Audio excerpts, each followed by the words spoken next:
দেখুন এবার আমার সোনা খাবার খেতে বসেছে ওর মেজো মামার কোলে। আমার সোনা বেশ আগ্রহ দেখাচ্ছে, দেখুন ও খাবার খাওয়াতে।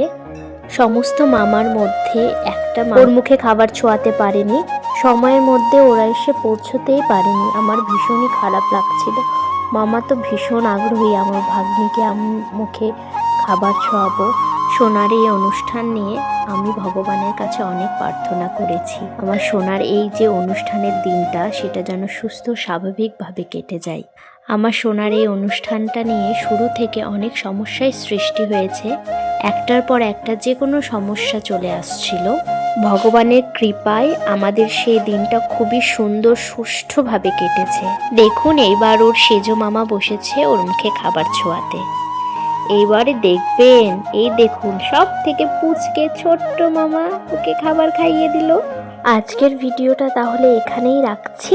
আপনারা সকলে ভালো থাকবেন, সুস্থ থাকবেন আর আমার পাশে থাকবেন।